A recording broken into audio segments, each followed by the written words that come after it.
All right, so for my project presentation, I'm choosing to do the airport traffic patterns and everything that's involved with that. So, so starting off, what is a traffic pattern? Basically, it's a routine used by airports and airstrips for landings and takeoffs. So basically, if you're going in for a landing or taking off from an airport, you're going to be using this procedure and be following along with this. So it's something you have to pretty much know if you're ever flying. Um, and basically, it's used in order to help prevent collisions and keep prevent unsafe conditions from happening, or at least try to limit that as much as possible. Um, it keeps everything organized, and that kind of ties back into preventing collisions and unsafe, because the more organized it is, the more aware everybody is of what's happening, then the safer the conditions are going to be for the flight. And it's time efficient, so as long as everyone's on the routine together, it'll keep people moving as fast as possible. All right.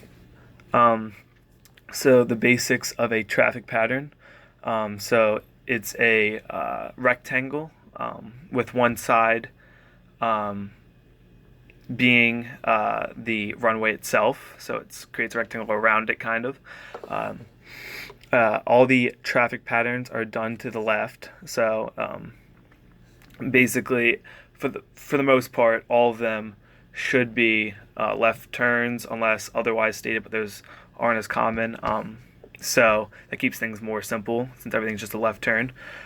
And then the altitude is typically 1,000 feet above the airport's elevation. So it kind of keeps everybody on the same page as far as what elevation or what altitude you should be at when flying. So that keeps things safer and more organized. So everyone's just at the same height basically, and knows when they should be turning and stuff like that.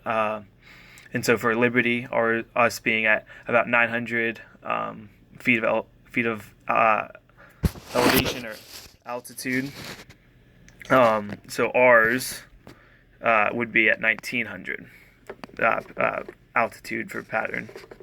The next, the number on the runway tells you the magnetic direction of it. So if you're on runway 25, it has a heading of 250, and when typically the runway that you will take off at or land into will be have the wind coming at it. So this just basically helps you to have less airspeed needed because there's more wind going over your wings, so you can take off at slower speeds, and that way you can land at slower speeds as well. So it creates for it basically a better flying position and allows for less runway to be needed. So the components of it. There's going back to the rectangle that's created with the runway being part of it. The upwind, that's basically the part with the runway, so it's facing into the wind. So it's only used for landing or the takeoff, and it's also if you're ejecting a landing, if a pilot thinks that their landing is not safe and they should go back around, then they would use the upwind. So that's basically what it is. The crosswind is the part right after the upwind. So if you were doing a go around, you would go off the upwind, take a left onto the crosswind. So that's, like I said, it's going across the wind. So yeah, it's simple enough. The downwind is the section that's parallel to the runway or the upwind. So it's to the left of the crosswind. And so this is where you would enter into the runway, or enter into the pattern. And when you're at this, when you're on the downwind, the runway should be I should say a mile. It should be a mile away from you, and it should be halfway up your wing strut. So it's a mile away. The runway should be a mile to the left of you and halfway up your wing strut. And Then the base is the last leg before the final. So yeah, it's kind of simple enough. And so here's a picture of it. So over here is your upwind. This whole right, so right here, your crosswind going across, downwind. So you'd enter in like that.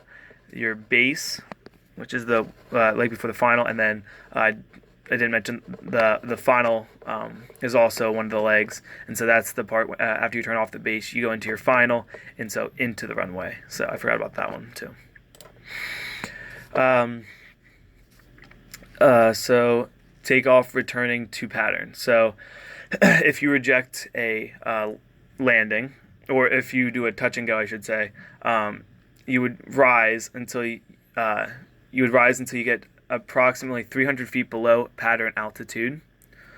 So that just gives you an idea. And then once you hit 300 feet below, so if you were at Liberty, being at our pattern altitude being 1900, once you hit 1600, you would take a left onto the crosswind, and then after you continue increasing your altitude on the crosswind until you reach pattern altitude, so you'd be at 1900, and then once you hit that 1900 and you have leveled out, then you would turn onto your downwind, and then from there you continue the pattern down the downward portion of it, and then continue onto your base leg and then final leg.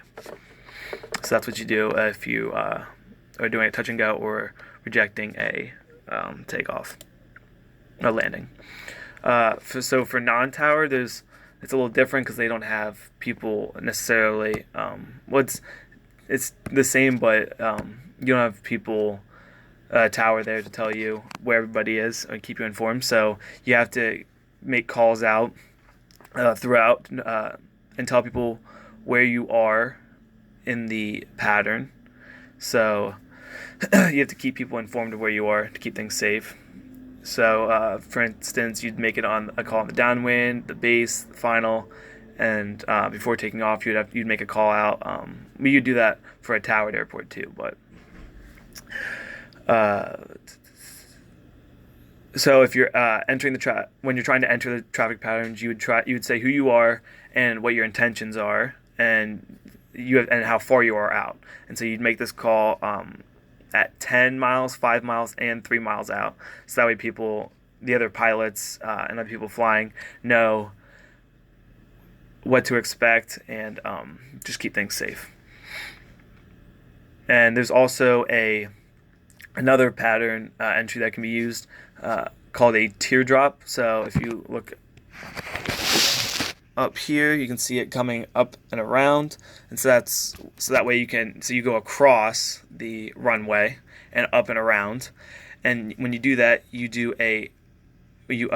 stay at 500 feet above pattern altitude before turning in at pattern altitude. So that way you're not going to be disrupting people on the downwind portion of it. So that's another way of entering the pattern altitude. Another way of entering the pattern. And procedure, so you enter at 45 degrees again. So when you hit the 1,000 footers on your left, the second set, you'll decrease your power to 1,500 RPMs. You're going to bring your pitch down to 3 degrees. Negative 3 degrees, so you're pointing down, so you're trying to lose altitude, and then you should set your flaps 10 degrees, and then 90-degree turn when runway and plane create a 45-degree angle, so that's when you take your left onto the base leg, and then while on base leg, you're going to bring your flaps to 20. When your airspeed is below 85 knots, you may have to bring your pitch up a little bit, and then flaps 30 when on final, and continue decreasing altitude. And then whenever runway numbers, pull power completely, and then flare up for touchdown. And so some towered airports do this differently. So if you have a towered airport, they might have they might have you enter on a leg other than the downwind, like the base or the final leg. So you may not even go in the pattern at all. And then they might have revolving between right and left patterns, so that way it's more efficient, but this is more advanced more advanced airports. So